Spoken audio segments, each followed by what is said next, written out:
But there's an update. Turns out I cursed my mom by making a joke about my cousin, calling her to about me after she got off the phone with me, because that's exactly what she did. She woke my poor hardworking mother up to tattle on me. Now my mom's an absolute peach, in front of me at least, but I've seen her cut up at people like a runway chainsaw, so she wasn't fooling me with her cutesy fairy act. Tinkerbell can be a petty. While she didn't tell me exactly what she said, she mentioned that she had some words, which is her way of saying I cussed. And she hung up the phone after one sentence. Once she got up and had her coffee, she called my cousin back and got the full details of the story. And that's when she called me. I knew my sweet mom was having the worst time trying to keep a straight face and be a mother in that moment, because the first thing she asked me when I answered was, did you make a Star Trek reference during the conversation with cousin as to why you wouldn't be able to have dinner with the kids? Yes, I did, because she was making it sound like I had a transporter in my pocket, but still just have car because I like to buy gas or something. I could totally hear her trying not to crack up through the phone. I don't think she quite understands your humor, honey. Well, no surprise, because we don't know each other. She immediately broke and cackled so loud that my dad heard from another room, and I heard him crack up through a speaker. As much as I know she wanted to, she couldn't bring herself to tell me to apologize just yet, and told me to just hold off until cousin calms down some. But she'd keep me posted. All right, guys, I've finally gotten some time to sit down and write this out. This will be my final update on the situation with my cousin, because I've officially had enough of this raccoon dog of an individual. Raccoon dog. I've never heard that before. I love that. Which is what I will be referring to here from now on. That is now her name in my contacts. If you all thought the audacity entitlement could not be topped, prepare to be just as wrong as I was. And if you did think so, well, I guess I'm just a...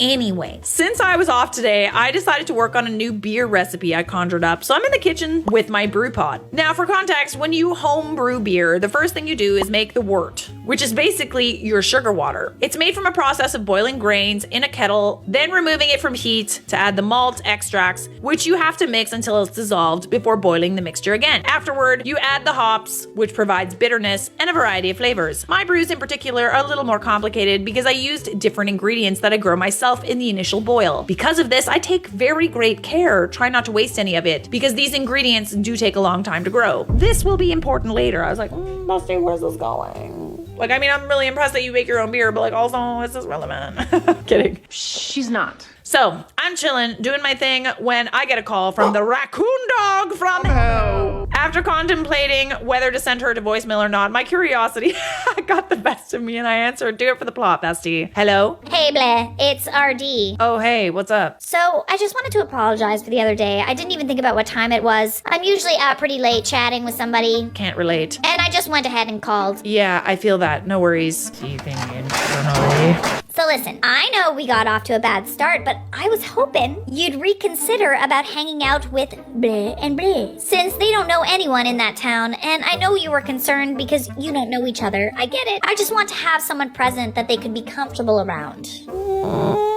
Now, as I said in previous comments, I think that's totally fair. After all, she is their mother, and she's probably just trying to make sure college isn't a drag for them. I personally hated going to classes and being around people I didn't know for that long, and I really wasn't feeling the whole college mingle vibe, so I took online classes and stayed home. So I completely understand where she was coming from, and I expressed that. Thank you for understanding. Now, your mother told me that these things need to be scheduled in advance for you because of your job, so I was thinking around Thanksgiving or Christmas time since we all be gathered together anyway. Yeah, sure. We'll all be in the same spot anyway. I don't see why not. Great. Thank you so much. They're gonna be so excited. Awesome. Sounds good. Enter clack of brew pot being returned to the hot stove. Are you cooking something? Yeah. Oh, you know how to cook. What are you making? I'm making wort for a new recipe I'm trying out. Wort? What's that? Oh, it's the sugar base for beer. I'm sorry. Did you say beer? Yeah. You're making beer? Yeah. Oh, does your mother know you're doing that? Why does it matter? You're a 28-year-old person. Adult. That's the word I was looking for. She knows I know how to make it, so yeah, I guess. Oh. You did hear that I said beer and not Cobain, right? You know how to make that too? No, I asked you that because you're acting like I'm Breaking Bad or something. I mean, I'm just concerned about how that might influence the kids, so maybe don't mention that when you hang out. Are you okay, madam? Now, I already know that my career choice and hobbies aren't ideal for some traditional families, but I'd be lying if I said I didn't get a little offended about how she reacted and treated something I'm so passionate about. Yeah, I mean, she did kind of like judge you a little bit, right? Like, what is the problem with making beer? How is that bad? Oh dear. The only reason I didn't decline the hangout because of the fact that one, I was gonna see them during the holidays anyway, and two, I don't really talk about my passions in front of my family anyway out of respect, and to avoid any extra BS. So it's not like it would really ever be an issue. So I rolled my eyes and agreed. Awesome. Okay, so last thing, I know there's a lot of student housing in the area. I know.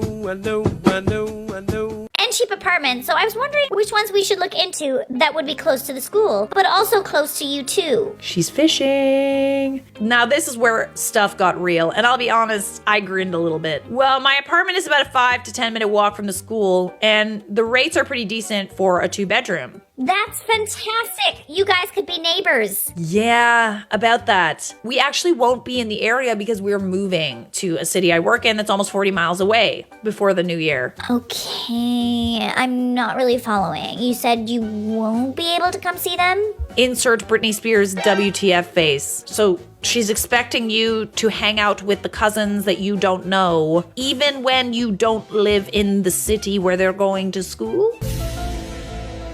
It's gonna be a no from me, dog, yeah.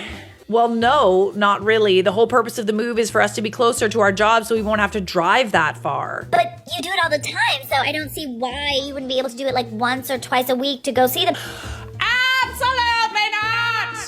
You do it! That would actually be super inconvenient for me. I don't think that would be very plausible. It's inconvenient to spend a few hours of your time with family? Don't you drive further to get to the city where my parents live? I mean, yeah, but it's usually because of traffic. So you'll be even further when you move, and you'd go see them anyway. So I don't understand what's so inconvenient about you driving halfway to spend time with your cousins. Gonna be super easy. Barely an inconvenience. Cousins that you do not know. She's basically looking for like a babysitter. Honestly, I don't really think that they would want to hang out with you anyway. They're like 18, 22. I feel like she's trying to control who they hang out with. And it's like, they're going to college. They're going to make friends. I wouldn't want to hang out with my cousin that's like 10 years older than me anyway. Especially on days like today, where all you'll be doing is making alcohol, when you could be spending time with your family. I mean, it's just, I feel your priorities here are a little backwards. What is wrong with you, madam?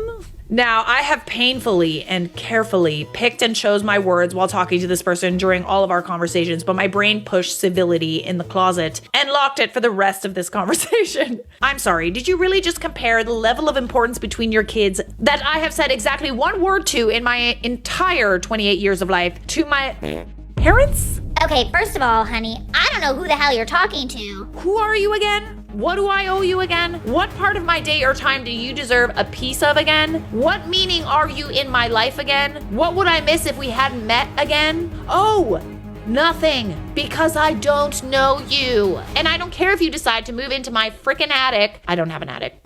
I'm gonna see my parents and bring them all the homemade booze I want years before I remember your frickin' name. And F you for distracting me because my pot boiled over and now my frickin' wart is ruined. Not the wart. That last part was in the heat of the moment, but I almost lost it when I heard my fiance bust a laugh in the next room. From what he described to me later, he said I sounded like an angry Bubbles from the Powerpuff Girls. After that, I don't even remember if she said anything, because I was trying to clean up the sticky mess of my ruined concoction off the stove and floor before my cat could get to it, and was just cursing under my breath, and all my irritation could muster was an angry, see you on Thanksgiving, before I hung up. I haven't heard anything else from anyone, but considering that blow up was so out of character for me, I'm almost 100% sure no one would have the nerve. It's rare that I actually get mad, so when I do, my parents have always just made sure I was okay and left it alone and would gatekeep anyone that tried to bring it up later. My fiance came to help me clean up the mess, and I gotta give him props for being able to quickly make me laugh about the sound I made when the pot boiled over. I feel sorry for the unknown Blaise in the story. Imagine living with a mother who competes for being Karen of the century. This is like undoubtedly a